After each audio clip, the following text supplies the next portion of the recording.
Kind of staying along or aside around this topic, specifically as it relates to the tech industry, which is, kind of the area that we're all familiar with. You touched on some interesting things there, and it got me thinking about kind of the something I've heard you talk about before, Shanae, is the gap between, underserved populations or minorities and the tech industry. And I'd love to hear from you where you think that or how you think we can provide more opportunities to these communities, and bridge that gap between tech and these underserved communities, and also provide, more education and enablement so that as people kind of gain an interest or start coming into tech, that maybe there isn't such a big knowledge gap, right? You talked earlier about not knowing certain things until you started in this field. Like, where can we be doing better? What are the opportunities there, you think?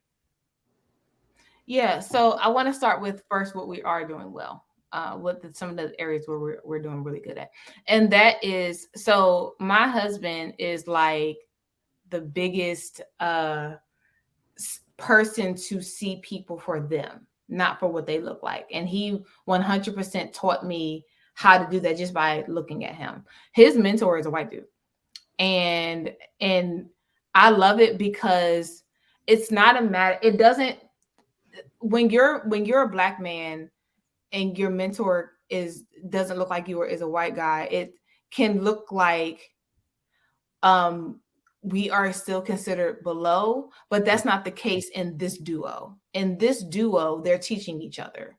And Mhm. so I've gotten the chance, his name is Ken, and I've gotten the chance to get to know Ken and get to know who he is as a person, and to really get to see just some of the things that he's taught my husband. And so what I love and what I think we're doing right is, I'm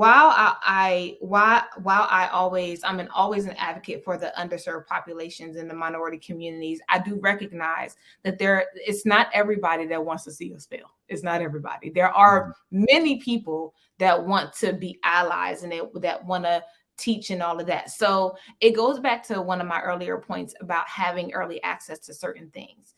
And so I just recently attended the NSBE conference at the end of March, and I started to see even some younger Black children who attended the conference and who are getting into STEM and all of that. Mhm. I think when you have conferences like that and you get that information into middle schools and high schools and start putting that into the curriculum, it makes a big difference. So one of my good friends, she's a teacher, a high school teacher at Hillside High School in Durham County Public Schools.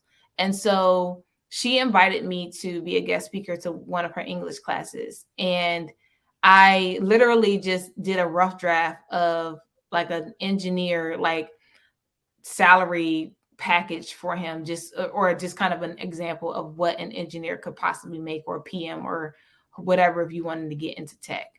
And so after, like, literally as I was putting the numbers together and coming up with like a rough draft or a test resume and all of that of what we do as recruiters, one of the things I saw was that their eyes lit up when I Mhm. started talking about the money and the longevity, not the big bucks of what they can make short term, but the longevity of what matters along, down the Mhm. road, their eyes lit up. And so I said to myself, if we had more of this information in public school systems, not just in private school, but in public school systems, then we could be with the curve. But there are times that I can see the difference when I'm Mhm. looking at, if I'm asking for salary expectations, or I'm asking and I'm just having random conversations with people on a Saturday morning, I can 100% tell the difference of when people got access to what information.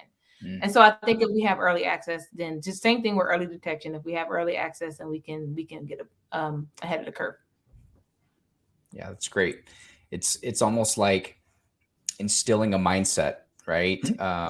Earlier on. And I think there's a lot of studies that back that up, that how we're raised and how we view ourselves in the world from an early age determines a lot of our behaviors and how we approach things. So I Yeah. think that really resonates with me. Yeah, and I think the last thing I want to add, as we kind of wrap up, is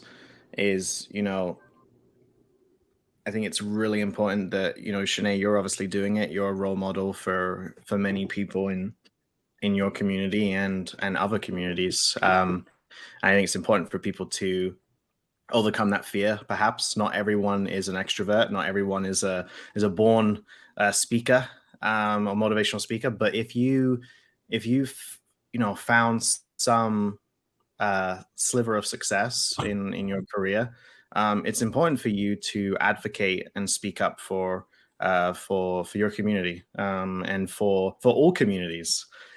Speak up. Life is hard. Yeah. We, the three of us, live on LinkedIn, and we see it. Our inboxes are full up with, I've got every community imaginable represented in my inbox, and people just struggling.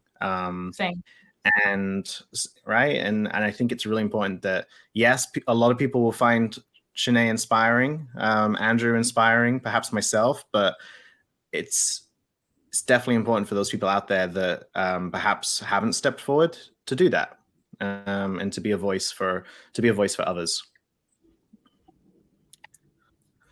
Alrighty. Shanae, before we wrap up, is there any last thoughts, words of wisdom, you would like to share? No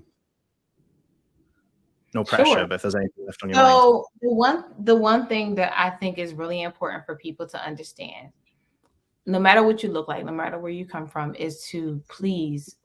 And a lot of people, they want to know why recruiters ghost people. They want to know why recruiters don't respond. And I literally post things at nauseum answering those questions. And there are times when I literally just have to blatantly say, it depends on how you approach this in your DM. If you message me and I can tell you ain't do not one bit of research, Mm-hmm. why are we having a conversation? You ain't even started. And so to one person that sounds harsh, to another person that sounds like, yeah, why would you expect the recipient to do that research for you? And so I would 100% say, please do your research. Like, I'm sure y'all hear us say that all the time. I'm sure because we all say it. But it is so important to do your research. It's so important that if you message Daryl and you are asking about a position that you clearly could see that Daryl does not recruit for because it is on his profile of what he recruits for, then I'm sure it is literally like the fact that we get so many messages on LinkedIn and we have to constantly answer those questions. It literally not only tires us out, but by the time we get to people who actually did their research, we won't feel like answering no more questions. Yeah. So it's literally, when people do that, they are blocking people who actually did the work. So I will 100% say do your research. The second thing I would say is the job market is extremely saturated with a bunch of people who don't have jobs, whether they have been let go for whatever reason, whether they've been laid off for whatever reason, whether they have resigned for whatever reason. All of you are in a place where you are in competition with one another. And what I mean by that is it's because all of you are literally vying for the same position. So please understand that the job search may take you a little bit more time than you would have liked, because there are hundreds of thousands of people who are currently in the job market with you. So I am a person who 100% says if the only time you fail is when you give up. So please don't give up, y'all. I literally was a candidate for 4 years, and I can't tell you how frustrated I was every single day. But just know that all you need is one yes. All you need is that literally that one yes will snowball into so many different yeses that it ain't even funny. So just know that, just stay diligent, just stay focused. And I know that sounds cliche, but it is absolutely true. And if you have a spiritual side to yourself, if you need to meditate, you need to pray, you need to call on whatever higher power that centers you, then do that. Share your good days, share your bad days, share your indifferent days. Be honest with yourself about this process, because it is tearing at people's mental health, and we want to make sure your mental health is first and foremost. Y'all are literally listening to someone who deals in seasonal depression. The winter months are very difficult for me, and I have random days where I am not feeling it, whether I post or not, whether you can tell or not.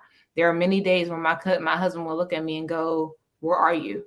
And so and he sometimes has to bring me back. So understand that the same people who are influencing you, we also have to take time to make sure we're okay too. So just know that the same processes you go through are the same processes we have to go through, and understand that it will be okay. Just keep going. Shanae, that's beautiful. What a way to end. What a way to end. What a way to end. And whenever I am a little down, I go to your page and I find you. You've put up a video of you dancing and showing us your moves, and that's the trick. So thanks for joining us, and we'll wrap it up there. Thank you guys so much for having me.